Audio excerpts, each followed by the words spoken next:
Good morning. Really, I haven't kissed the Blarney Stone, but I feel like more and more, I feel totally at home seeing these faces that I recognize. I think this is about the fourth or the fifth time that I've had the privilege to be with you. So really, as Tony and Kay have said, thank you for coming out this morning. The temptation would have been just to get back under the duvet, and you didn't. So the very fact of you being here is a blessing for you and a grace. When Tony asked if I would come here and chat to you, I was trying to go back to the original idea of Saint Remy. And I hope this is correct, but this is how it is in my mind. And that is that there are an amazing number of Catholic schools in this diocese and in this area and in the state. Problem being that they're Catholic in name, and with the communities that originally started the schools having left, we have the problem of schools that are Catholic in name but have lost the charism. And part of St. Remy is to bring back the charism of the gospel into our schools so that it can touch the young people with whom you live and work and lead. And I think this is the beauty of St. Remy. So I see as part and parcel of my work or our work this morning is for me to just give you, as Kay began to do so beautifully, and I mean we could just stop after what Kay has said this morning. I've got nothing to add. But all I feel this morning is about is deepening your relationship with the beloved so that you go home a better spouse, a better mother, a better daughter, a better sister. You go back to your schools a better principal, a better teacher. This impacts your staff, and then it filters through to the way that you deal with your children, with the children of the school. So that's the aim. So today, we're going to have two talks. The first talk comes from a tradition that we are not so used to, being Catholics or Roman Catholics. This is another form of Christianity called Celtic spirituality. So it's Catholic, it's Christian, but it's not Roman. And I feel that these days we're having a little bit of a problem with the Roman approach to Catholicism and to Christianity. So I want to offer perhaps another little bit of a way of looking at our tradition, but from another lens, from the Celtic lens. And so the church that developed in Ireland and in Scotland and in Wales and in parts of England, this was all the Celtic area originally. It was mainly, let's come across here. This church was founded by monks, so it was a monastic church. So we're talking about Celtic spirituality, which is an ancient form of another look at Catholicism, well, not Catholicism, Christianity, because it was just one church at this stage. So the first founders of the church in the Celtic world were monks. And these monks came from Egypt. They came all the way along and eventually ended up in Ireland. And they based their spirituality on the Gospel of St. John. So the fourth Gospel. And the Gospel of John drew its inspiration from the Jewish wisdom literature. Okay, so far. So what happens is John, who eventually decides to write his gospel, he draws from what they call the wisdom literature. So it's different. John's gospel is different. He drew his inspiration from the wisdom literature.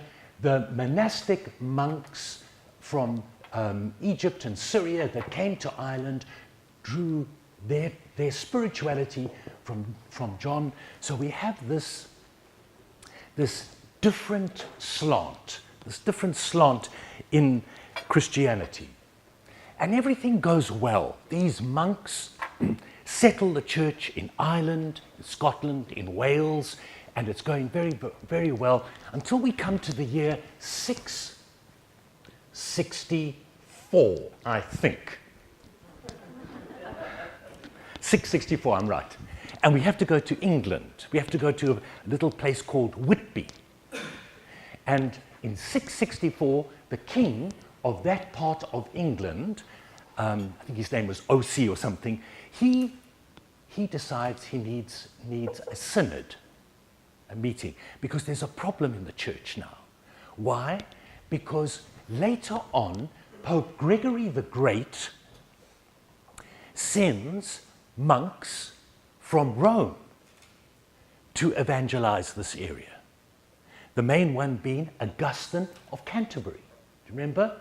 So Gregory sends what would be probably Benedictines from Rome, and they come into England and into this part of the world, but with a Roman approach to Christianity. And so the king of Whitby, in 664, he sees there's the church, but two completely different approaches.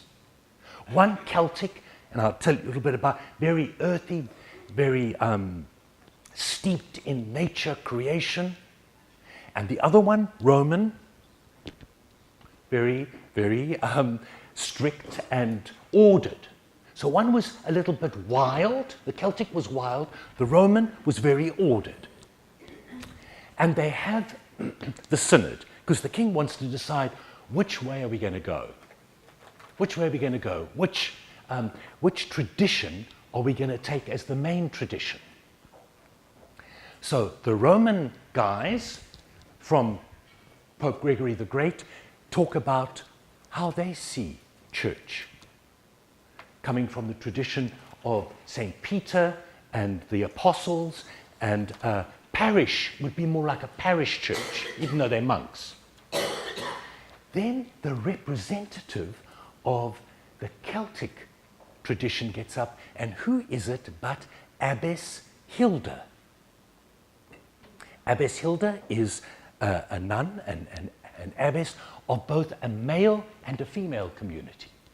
So she's in charge of both communities. So the thing we know about the Celts, if we go to the pagan Celts, they had over 400 gods. So these are pagan Celts, most of them feminine, and the main gods were women. So when Christianity comes into this tradition, women still have an amazing amount of power. So this is part of the difference. So Abbess Hilda gets up and she explains, what does Celtic Christianity? And she sums up Celtic Christianity in this little line. Celtic Christianity is listening to the heart of God in everything. What's Celtic Christianity? Listening to the heart of God in everything, or looking for God at the heart of everything. Listening to the heart of God in everything, or looking for God at the heart. Where did Abbess Hilda get this? Because of her relationship with the Gospel of John. What is like the climax of John's Gospel? He's the beloved. And so what happens on the night before Jesus dies? They're at the Last Supper. Do you remember? And Jesus says, one of you is going to betray me. And traditionally, John is sitting next to Jesus, and Peter says, ask him who it is. So what does John do? John leans up against the chest of Jesus and says, "Who is it?" And that leaning up of John against the chest of Jesus, what was it? He was listening to the heartbeat of God in Jesus. And so that became the symbol of Celtic spirituality. John, sitting at the Last Supper, leaning up against the heart of Jesus and listening to God's heart beating in his heart. So how? If we want to pick a little bit of this Celtic tradition and mix it into our Roman tradition, because the Roman tradition needs a little bit of oomph today. It's gone grey. It's gone a bit cold. It's gone a bit old. There's pockets of beauty and of wonder, and it's got the spirit, but we need a little bit of oomph in our tradition. So could the first little bit of oomph be us beginning to look at this and say, can I then start being a little bit more Celtic? Can I start looking for God at the heart of everything? Can I get into the habit of leaning up against everything and listening for the heartbeat of God? Okay so far? So to understand this, what this listening would be, we're going to look at another John. So not this John, but we're going to look at John of the Cross, the Carmelite, 1500s or so, friend of Teresa of Avila, reformer, etc., great poet, famous for the Dark Night. But apart from all of this, John was an amazing theologian as well. So in his theology, John talks about, in the beginning, God spoke. And we look at Genesis. In the beginning, God said, let there be light. Let there be stars of the heaven. Let there be mountains. Let there be sea. Remember, in the beginning, God said. So John says, yes, God said, but God spoke. And because God is God, whatever God said happened. Because God is God, whatever God said happened. So God said stars. Just said there were stars. God said moon. God said sun. God said trees. God said water. God said mountains. God said hills. God said flowers. God said birds. God said butterflies. God said bees. And whatever God said, because God is God, the word of God went and vibrated, and that vibration became what God said. So John of the Cross now says, everything exists today only because the original word God spoke it to be is still vibrating in it. So every tree, you go out there during our break, no, don't go out, just look. You look at those trees out there during our break. The only reason those trees are standing there now is because in those trees, that original word tree that God spoke is vibrating in them. Tomorrow the clouds are supposed to clear. You look up and you see the moon or the stars. The only reason those stars and those is because that original word God spoke, moon and stars, is still vibrating in it. Do you remember when you were kids in South Africa? Certainly we had Jewish harps. Do you remember? Bong. Do you remember? Well, now in everything that exists, the bong of God is still there. The original word God spoke it to be. So John says, what is our call? Our call is for us to be very aware, and to begin to see if we can listen and we can hear the bong, the vibration of God in everything. And if that's true of the trees and the mountains and the stars, it's true of us. In the beginning, before even the stars were thought of, God said each one of us. And we have at our essence, we have that original word of God when God spoke us, each one of you, vibrating in you. So part and parcel of your work in the spiritual life is, what is that word that God spoke me to be? That's the spiritual life. There's no big black book, I'm sorry, when we die. And God says, Michael Fish, and has oh my God, the whoppers, 1 page, 2 page. No, I'm sorry, it's not going to happen. You can relax. No, the more likely is after we die, we're going to get to the pearly gates, and God is going to call our name. And it's not Michael, and it's not your name. It's the name of the voice that is vibrating in you. The name God spoke you to be.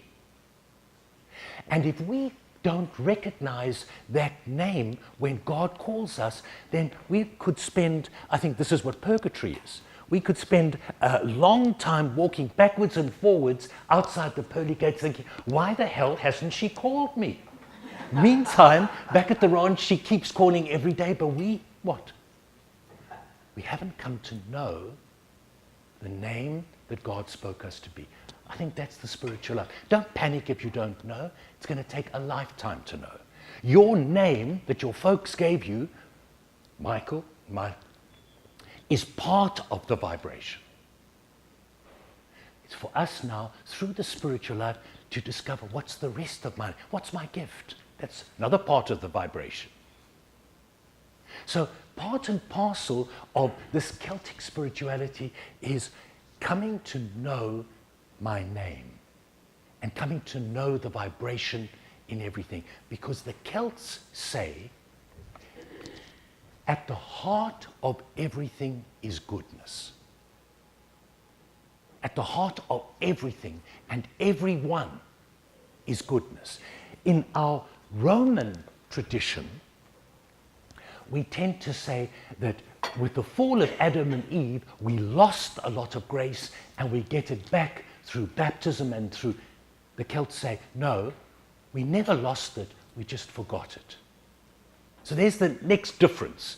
Western Christianity, Roman Christianity, we would say, no, we lost everything at the fall. In a way we did.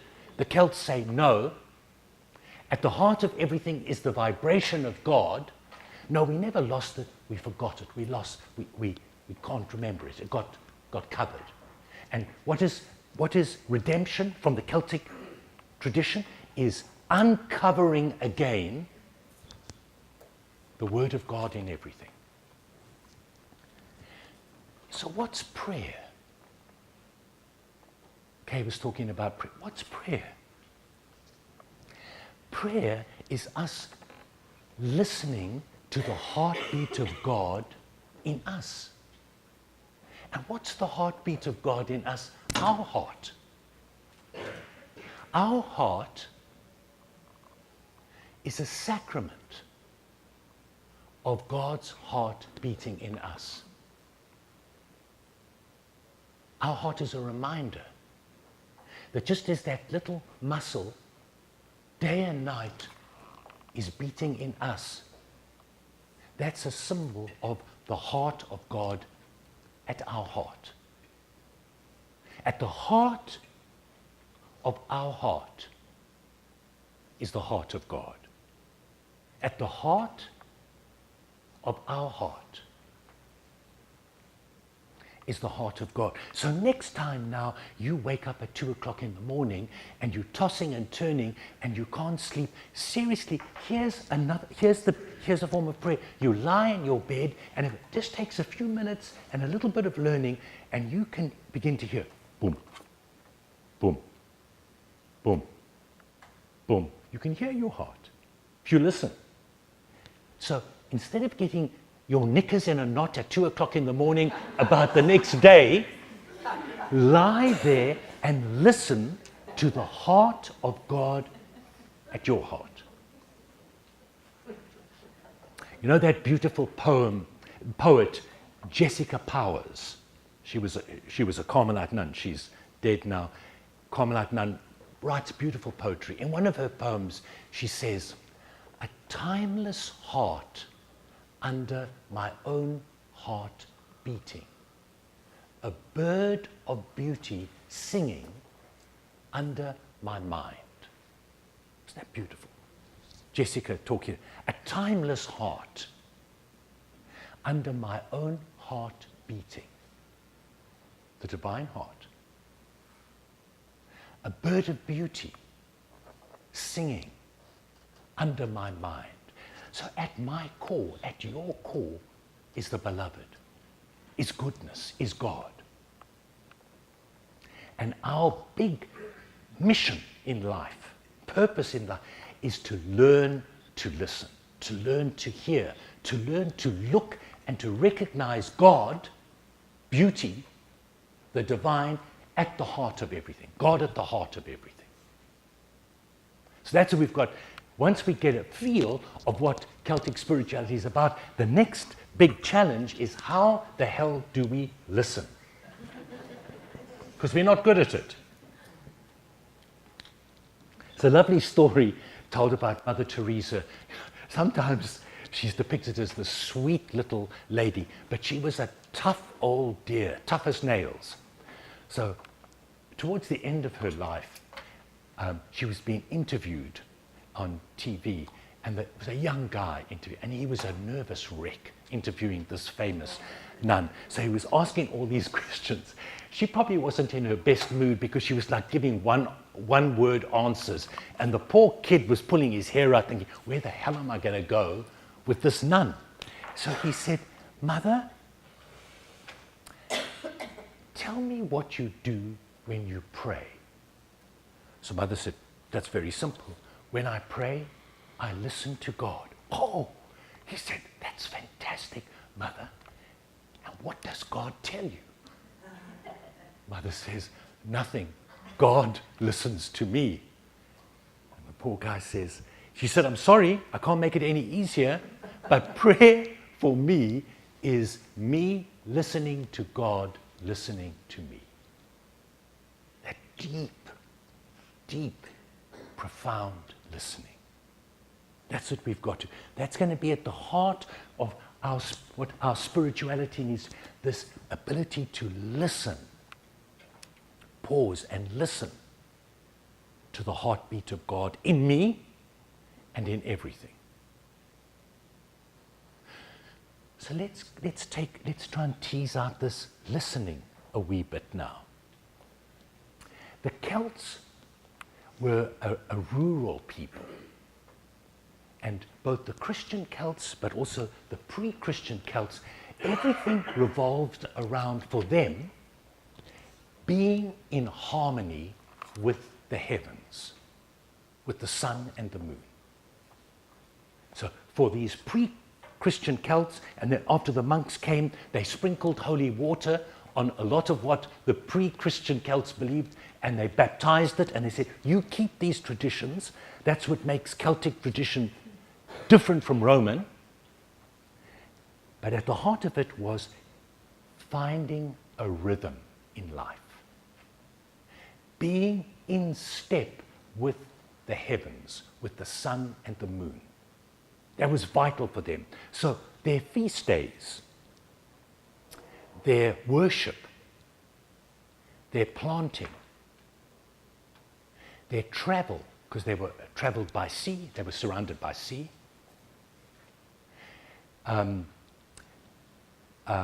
all depended on the sun and the phases of the moon.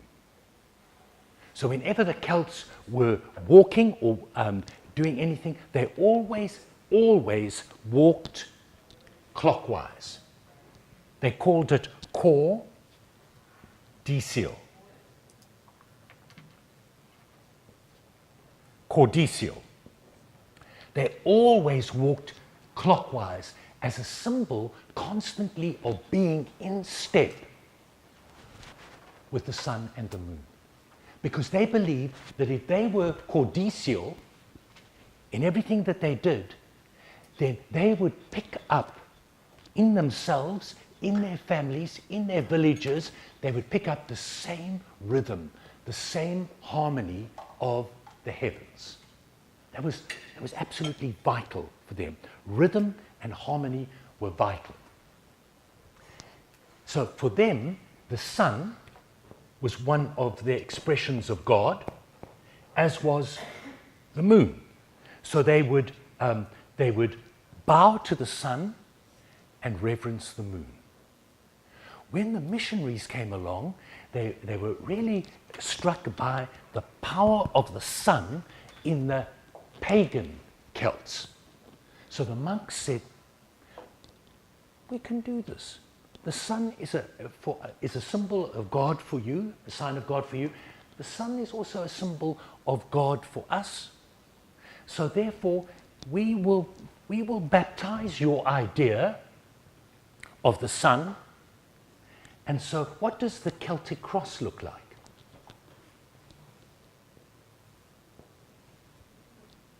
That's the Celtic cross. What did they do? They took the sun of the pagan Celts, mixed it with their sign of the cross, and brought the two together.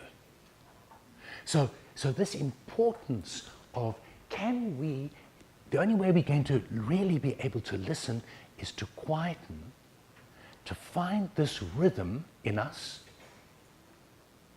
And the only way we're going to find the rhythm is to be in step, in harmony with the rhythm of the heavens. Rhythm is vital.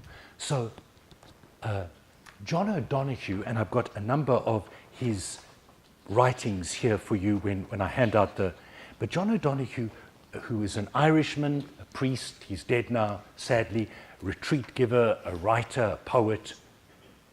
Just listen to what he says. There is a unique destiny for each person. Each of you have got your own vibration. There's a unique destiny for each person. Each of us has something to do here that can only be done by us and no one else. If you can awaken this kind of destiny, you come into rhythm with your life. You can find your name. You can listen.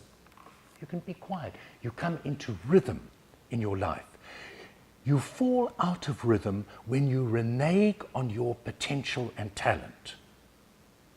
When you settle for the mediocre as a refuge from the core. When you lose rhythm, your life becomes wearingly deliberate or anonymously automatic. So when we lose rhythm, our life becomes wearingly deliberate, anonymously automatic. Rhythm is the secret to balance and belonging. Rhythm is the secret to balance and belonging. This sense of rhythm is ancient. All life came out of the ocean. Each one of us comes from the waters of the womb. The ebb and flow of the tides is alive in the ebb and flow of our breathing. When you're in rhythm with your nature, nothing destructive can touch you.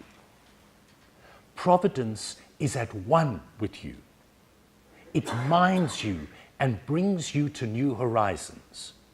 To be spiritual is to be in rhythm. So this was at the heart of these pre-Christian Celts. and later Christian Celts, how can I be one with this amazing rhythm that's in all nature and creation? The rhythm of the phases of the moon and the stars. Make sense a little bit? You okay? Not? All right? Sure? So now, to go deeper into this rhythm that enables us to listen, they said the sun is masculine, the moon is feminine. The attributes of the sun, masculine, the attributes of the sun, or of the moon, feminine. So what does the sun talk to us about? Powerful, strong, creative, force, energy, clarity, insight, knowing, action, competitive, driven. There's even something sort of violent about the strength of the sun. So, I mean, I know it's dangerous to make these comparisons, men and women, but I'm telling you what they believed. They saw these as attributes of the male who was the warrior in Celtic tradition. So, powerful, strong, creative, force, energy, clarity, insight, knowing, action, competitive, driven, violence. Violent. That was the idea of the sun. For them, the moon was very different. For them, the moon was the light that respected the darkness. The light that did not distinguish the darkness, but respected it. They called the moon the lamp of the night. What were the attributes of the moon for them, these early Celts? First of all, mystery, soft, gentle, respectful, receptive, intuitive, emotions, feelings, sensual, nuanced, subtle, shadows, rhythm, phases, changing.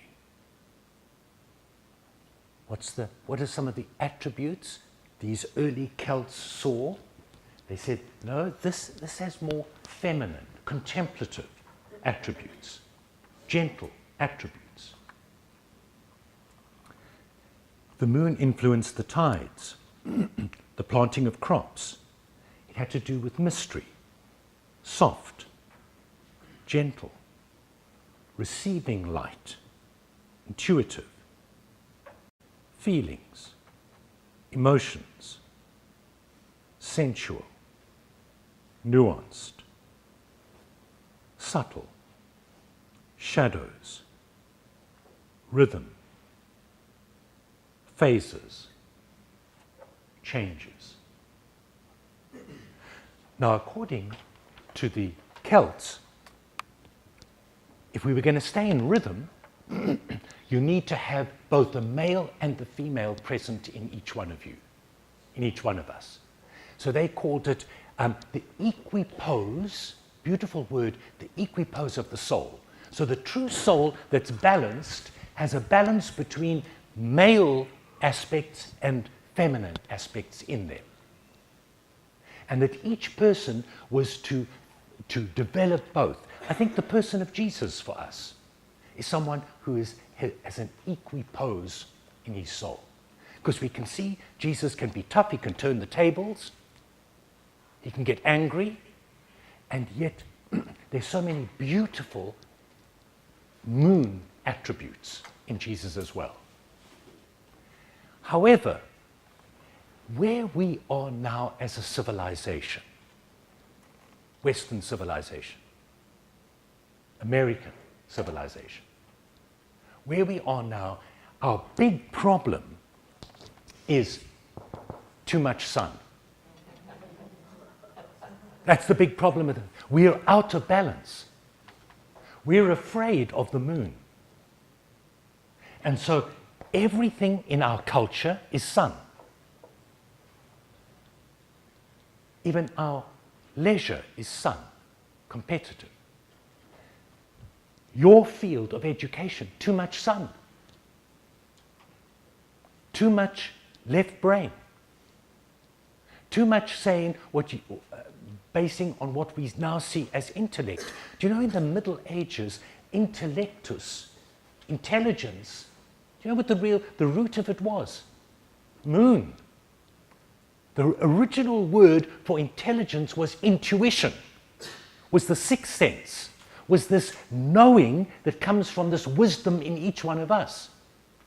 And over the years, we've lost its meaning, and now intellect is completely dependent on an IQ.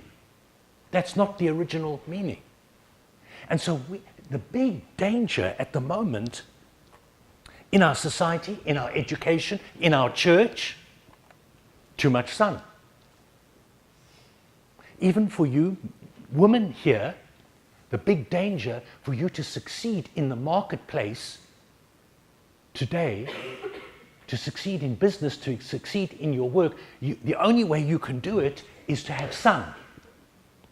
You've got to be more masculine to survive in this culture that is all masculine. And that puts the whole of us out of rhythm. If we are all concentrating on being sun and we are losing the moon, we're out of rhythm. We can't listen. We can't hear.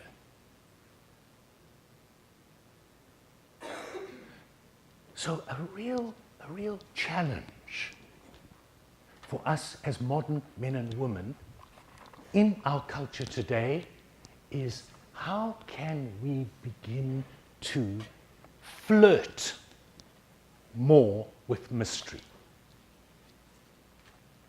with imagination, with some of those qualities of the moon that I read out to you. How can you begin to grow shadow, darkness in you instead of being afraid of it? How can you begin to develop, to encourage your imagination? Imagination's feminine, mysterious.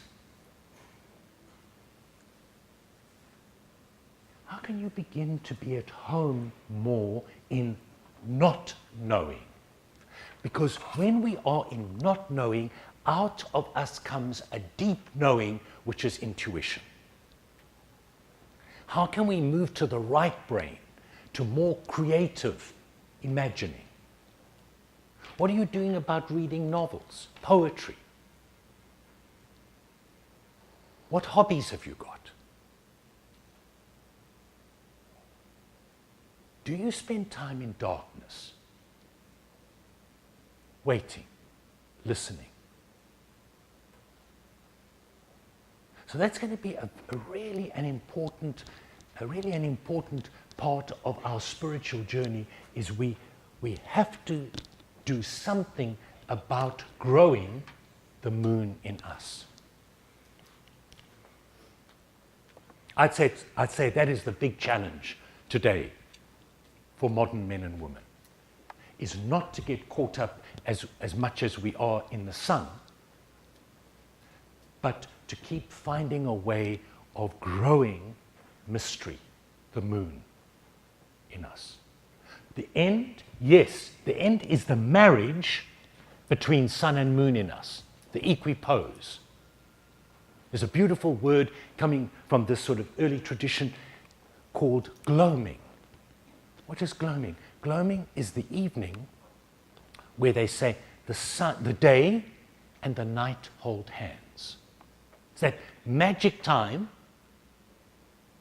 at sunset when it's not day and it's not night. Why? Because the sun and the moon are married. They hold hands. So we want to eventually get to gloaming. We want this equipose. But the only way we're going to do it is by growing the moon, the mystery, the darkness, the shadow in us, facing the shadow. Spiritual direction, therapy, psychological therapy, moon. Why? Because what does the therapist do? It takes us into our shadow, the parts we're scared of. That's where the wisdom is. Takes us into our darkness, into our failure, into our fears. When this begins to happen, and we can we can grow the moon and come to the equipose, something else begins to fall into place in us. We become one with this amazing gift of the cosmos. We don't dominate the cosmos as we have done up to now as men and women. We've taken the cosmos, nature and creation, we've dominated it, we've used it, spat it out. No. When this begins to happen, then we begin to walk in nature and creation like Adam and Eve and God. We realize we're not to dominate it, we are called to be in step with it. In step with the whole of nature and creation. That's our call. So what happens with an equipose human being who's married sun and moon, who's truly listening? What are we like? We are the eyes and the consciousness of the planet. We really become like Adam and Eve. What do we know about Adam and Eve in Genesis? Every day in the cool of evening, Adam and Eve would rendezvous with God. And the three of them, Adam, God, Eve, would be walking in step. They say, this is Genesis, through the garden, and the rabbis say that as they walked in step, it's a very important word, that in step, with God, then as they walked along, the rabbis say Adam and Eve told God the name God had for God's creation, and God laughed. Kangaroo, hippopotamus, giraffe, bosun. As they called out all these names, python, God laughed at what they saw. Who were they? They were the eyes of the whole of what God created. They were the consciousness of what God created.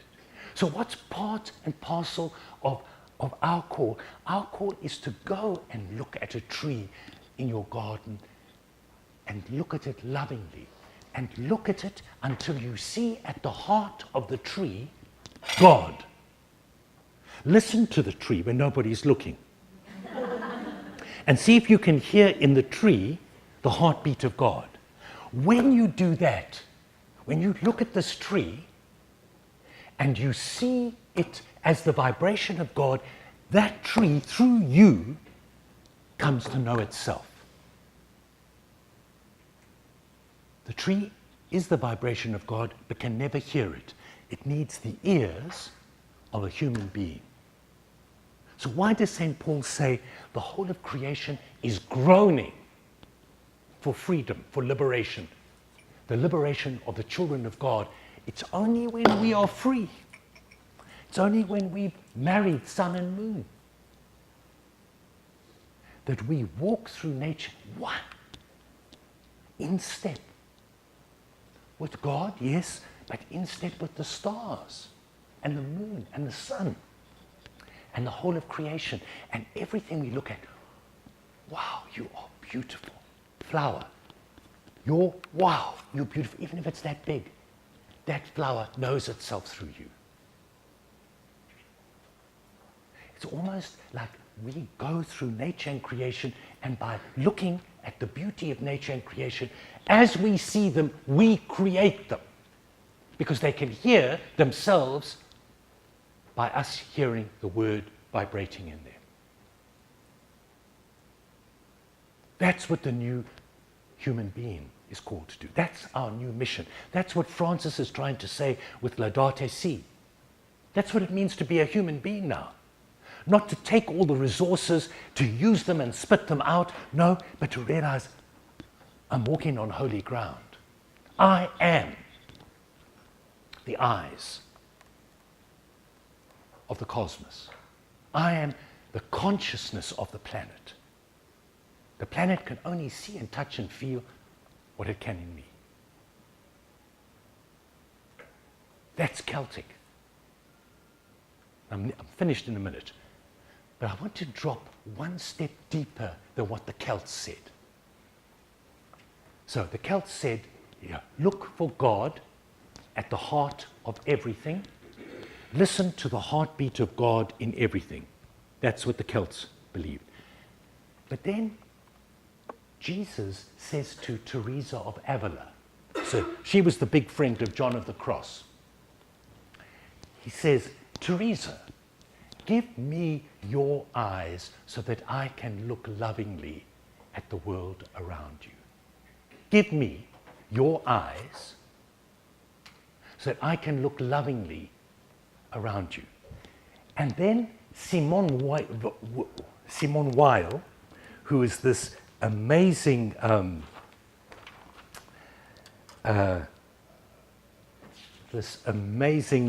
lady, and I just can't find the text. Just a second, just give me. Jewish philosopher, must be here. She has this saying, which takes all that the Celts say and drops it in even to another level. Simone Weil says, the real aim is not to see God in all things. The real aim is not to see God in all things. It is that through us, God should see all things that we see, touch all that we touch, and hear all that we hear. So not only does nature and creation need us, because we're the eyes of nature and creation, we are the consciousness of the planet. No, God created us so that God could enjoy God's creation through us. So what would another form of prayer be? Listen to this beautiful poem by a good Celt.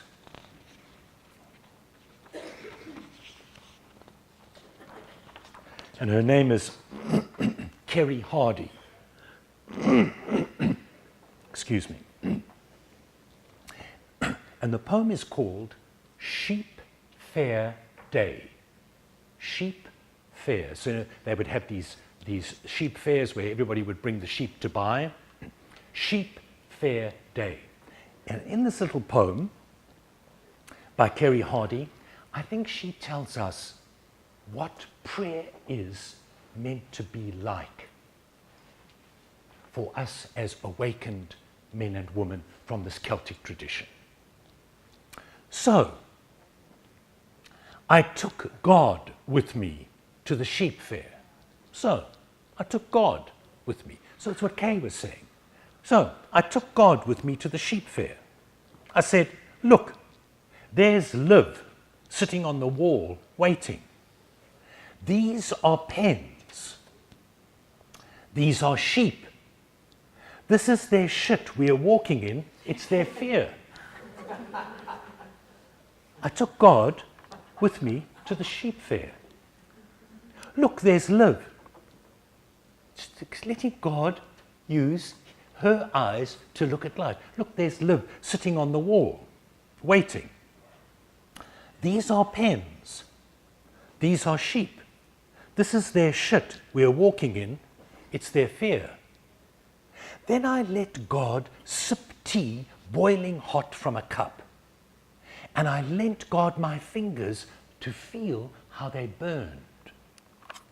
When I tripped on a stone, it slopped. That's hurt, I said. There'll be more.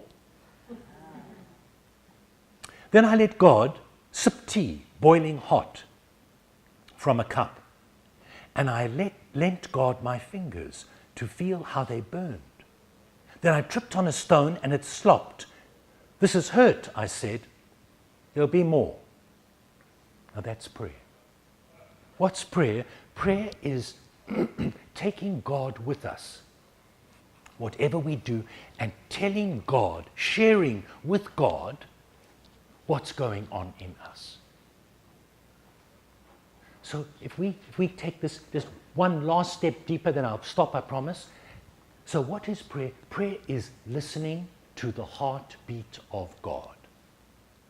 Prayer is listening to in us, in everything around us. Prayer is looking for God at the heart of everything, starting with ourselves. What else is prayer? Prayer is also you sitting down and inviting God to come and lean God's ear against your heart, your chest. What is also prayer? Prayer is you inviting God to listen to your heartbeat. That's deeply intimate. You haven't even got to tell God all that's going on. And we carry a hell of a lot in our hearts. So just inviting him, her, to come and lean herself against your chest and simply listen to your heart.